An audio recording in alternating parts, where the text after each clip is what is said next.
Hello friends, మనం ఇప్పుడు chicken fry చేసుకుంటున్నాము కొంచెం కొత్తగా. సో ఎలాగనో మీకు చూపిస్తాను. ఫస్ట్గా మనం ఆయిల్ పోసుకొని ఆనియన్స్ వేసేసుకున్నాము. కొంచెం వేగాక మనం కరివేపాకు, అలాగే ఉప్పు, అలాగే మనం పసుపు వేసేసి కొంచెం మగ్గే వరకు మనం కలిపేసుకుందాం. కలిపేసాక మనం ఇప్పుడు ఒక పేస్ట్ ప్రిపేర్ చేసుకున్నాం.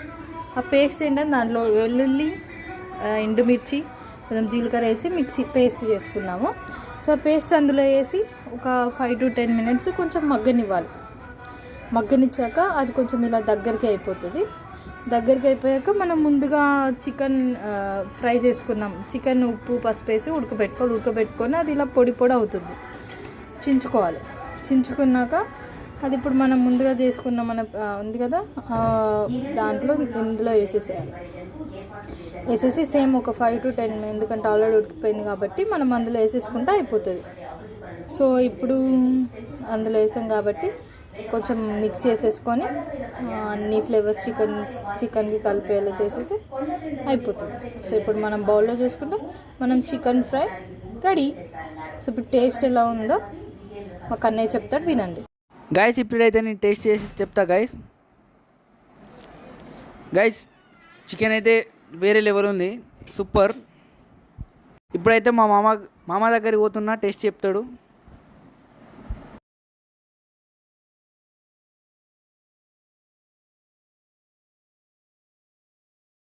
మా మామనైతే చాలా బాగుందన్నాడు ఫ్రెండ్స్. ఇది నచ్చితే మీరు కూడా చేసుకోండి. మగ్గనిచ్చాక అది కొంచెం ఇలా దగ్గరికి అయిపోతుంది. దగ్గరికి అయిపోయాక మనం ముందుగా చికెన్ ఫ్రై చేసుకున్నాం. చికెన్ ఉప్పు పసుపు వేసి ఉడకబెట్టుకొని అది ఇలా పొడి పొడి అవుతుంది. చించుకోవాలి.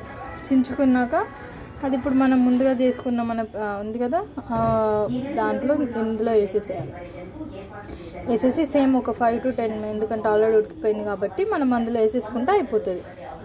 సో ఇప్పుడు అందులో వేసాం కాబట్టి కొంచెం మిక్స్ చేసేసుకొని అన్ని ఫ్లేవర్స్ చికెన్కి కలిపేలా చేసేసి అయిపోతుంది. సో ఇప్పుడు మనం బౌల్లో చేసుకుంటే మనం చికెన్ ఫ్రై రెడీ. సో ఇప్పుడు టేస్ట్ ఎలా ఉందో మా కన్నయ్య చెప్తాడు, వినండి. గైస్ ఇప్పుడైతే నేను టేస్ట్ చేసి చెప్తా. గైస్ చికెన్ అయితే వేరే లెవెల్ ఉంది, సూపర్.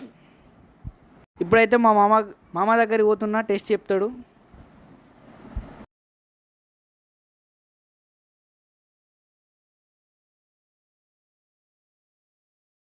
మా మామనైతే చాలా బాగుందన్నాడు ఫ్రెండ్స్. ఇది నచ్చితే మీరు